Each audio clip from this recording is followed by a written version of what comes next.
Hi, I'm Marius. I'm a doctoral student in counselling psychology in London, and on this channel we talk about psychology, but today we're going to be talking about Doja Cat's Paint the Town Red video and song, and looking at it with a symbolic psychological lens. I enjoy her, I enjoy the song, and I quite like what she's doing right now, so I thought we'd talk about what I think the messages are in these videos. Okay, so the chorus is, I said what I said, I'd rather be famous instead. So she's kind of owning this idea that I've said what I've said, I've done what I've done, what's happened's happened, and that's, I admit to it.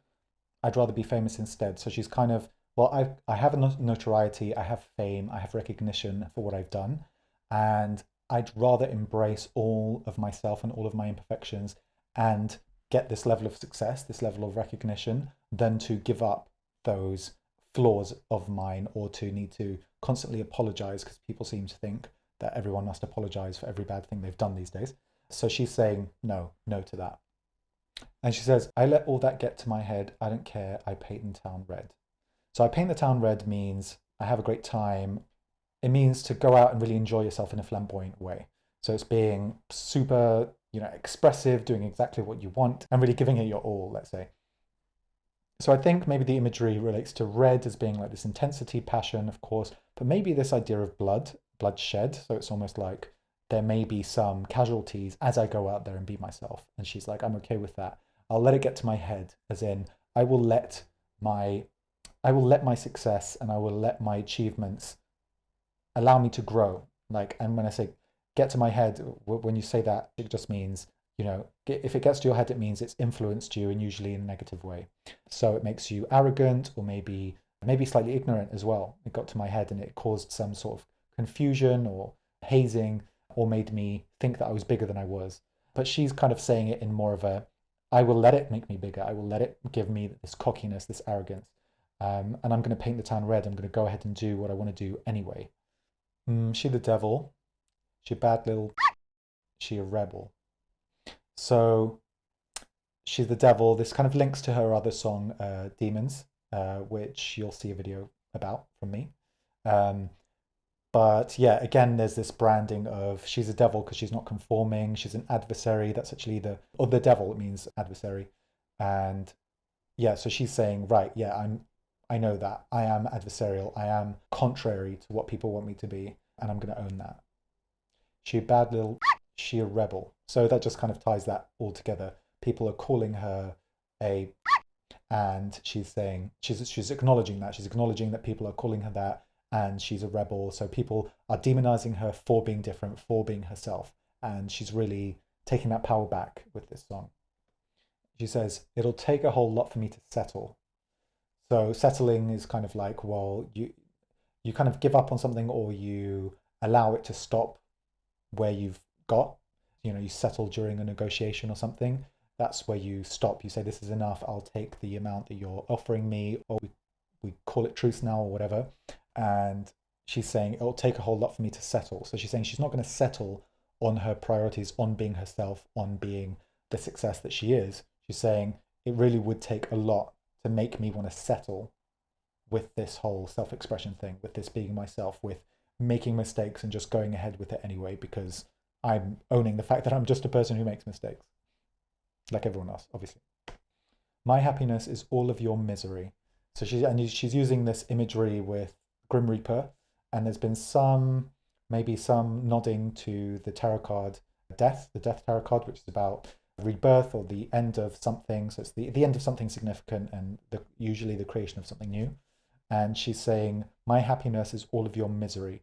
So I think this again ties in with her other song Demons, because she's saying it's actually her success that is causing people to hate her. It's actually how big she's become is the reason people are trying to tear her down, are trying to criticize her more deeply than they ever have before. And she's saying, you can't take how happy I am right now. You can't take how myself I am, how successful I am.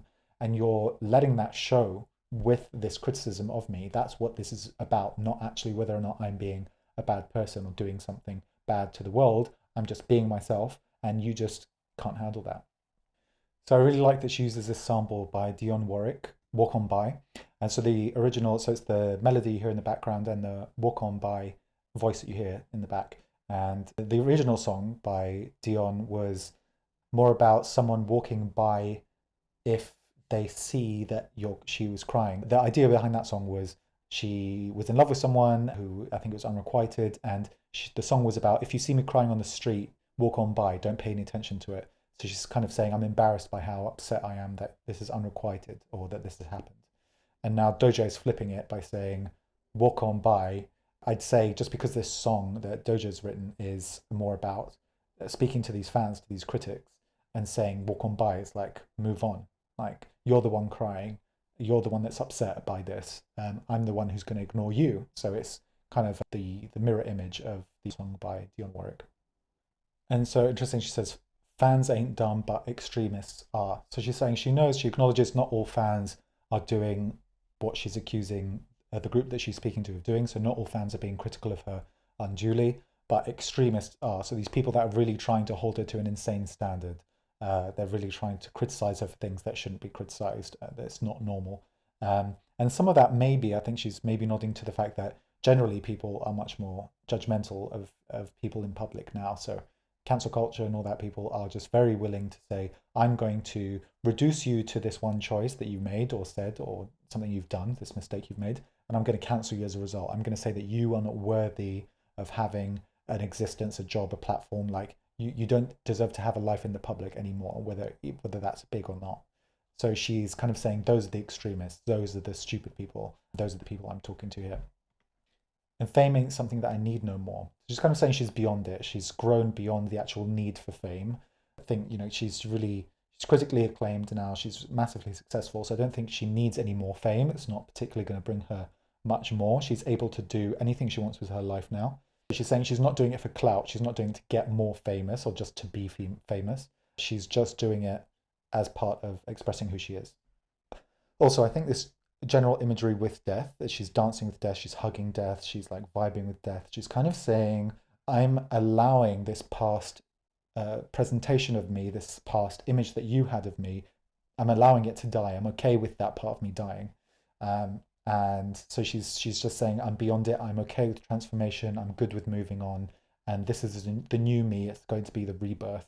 And she's kind of giving it throughout this imagery with Paint the Town Red and Demons, I think. Another thing maybe she's nodding at is because she's dressed all in red, there's this mythical, I guess, or legend around the idea of the Red Lady, which I think exists across a number of cultures. And generally it's this idea of a woman's ghost, and tends to be someone either a woman who sells her body, a woman who is promiscuous or has some sort of other passion, is somehow else entrenched in some sort of passionate act or way of life, and she dies and then kind of haunts people afterwards. I think she's doing that, playing the archetype of this Red Lady. There's a lot of imagery around eyes here. She takes her own eye out and puts it back in later. There's also a big dangling eye at one point, which she cuts the nerves to, and it falls on the floor.